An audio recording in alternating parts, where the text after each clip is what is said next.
Hello everyone, welcome to this new session on Java Swing components. So in the previous session we saw how to develop a simple GUI application using JLabel, JText field and a JButton.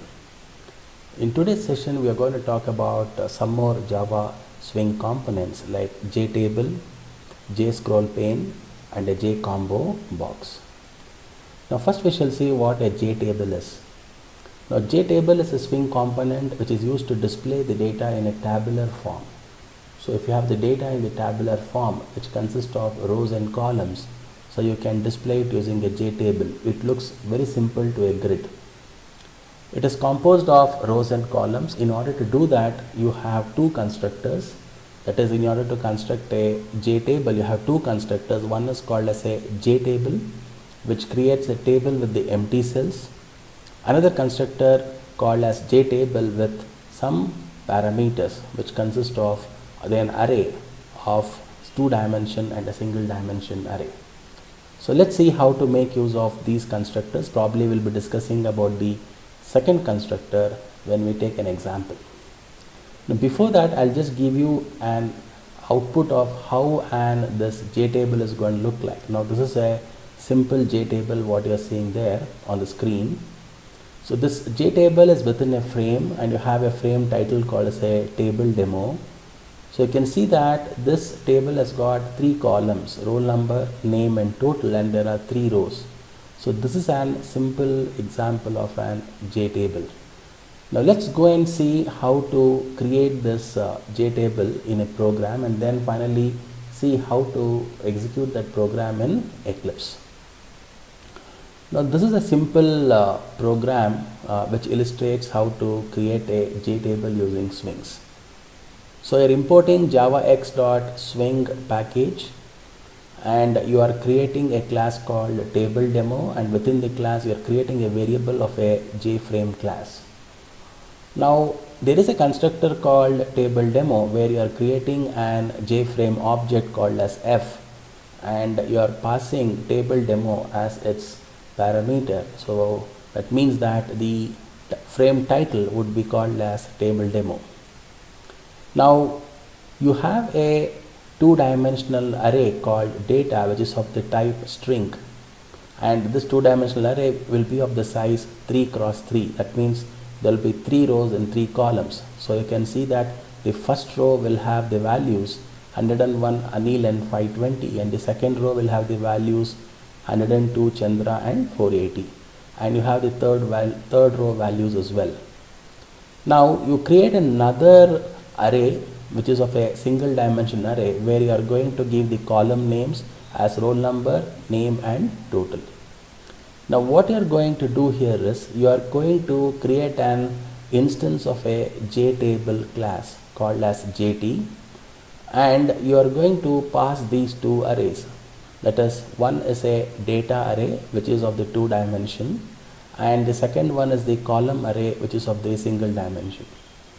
Now we are making use of this constructor what I told you, where you are going to use this constructor called as JTable with rows and columns as arrays.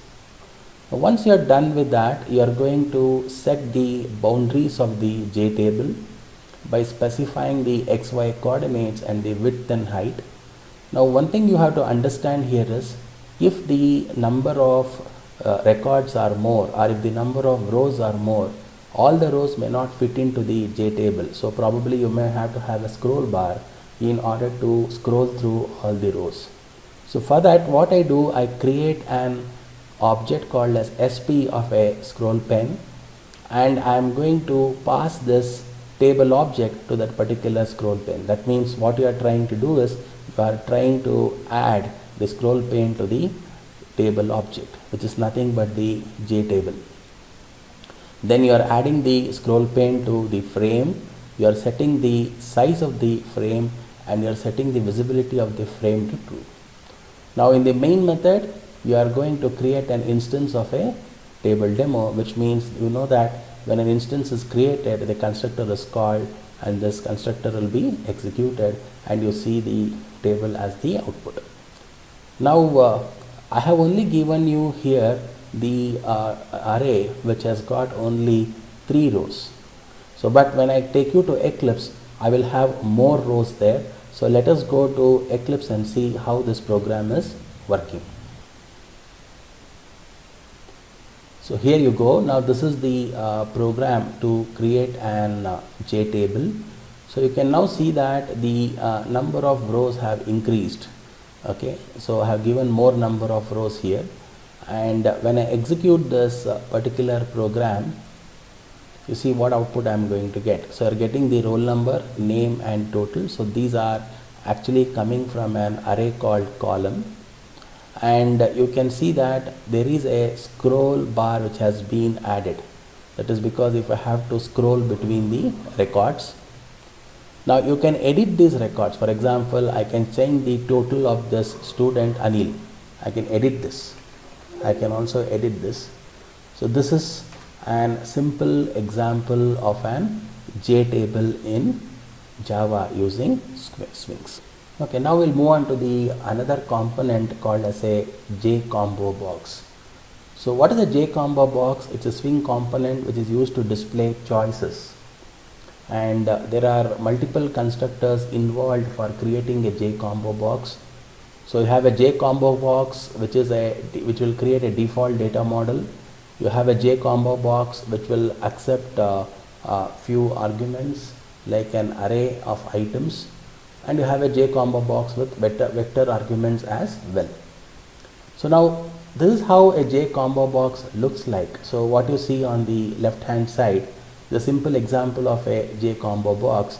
Now when I click on this particular arrow, what happens is you find the list of items which are populated inside the JCombo box. So let's see how to create this JCombo box using Sphinx of Java. So first you have to import the javax.swing package. Then you are going to create a class called combo box demo. Within that I am creating a variable called f of a JFrame class. Now after doing that, within the combo box demo constructor, I am going to create an frame component, and I am going to pass the title of the JFrame. Now I have a single dimensional array called course. So this single dimensional array called course will have some elements, and this course is of the type string. So the elements of the array are C, C++, PHP, Java and Python. Now I am creating an object called CB of the JCombo box, and I am passing this array as an parameter to the JCombo box. Remember, the name of the array is course. So the combo box will take the input from the course array. Now you are setting the boundaries of the combo box, and you are adding the combo box to the frame. You are setting the layout of the frame. You are setting the size of the frame, and you are setting the visibility of the frame to true. Now in the main method, which belongs to a class called combo box example, I am creating an instance of a combo box demo class. So you know that when an instance is created, a constructor is called, so the combo box gets created. So let's see and execute this program in Eclipse and see what output we are getting. Okay, this is the program to display the combo box. Let me run this program for you. You can see that the combo box is appearing. Now you can actually click on this arrow here, and you can see the list of items which are actually there in the combo box. Okay, thank you very much for watching this particular session. I will see you in the next session, where I am going to talk about another Swing component called as a JTabbed pane. Till then, take care. Bye bye.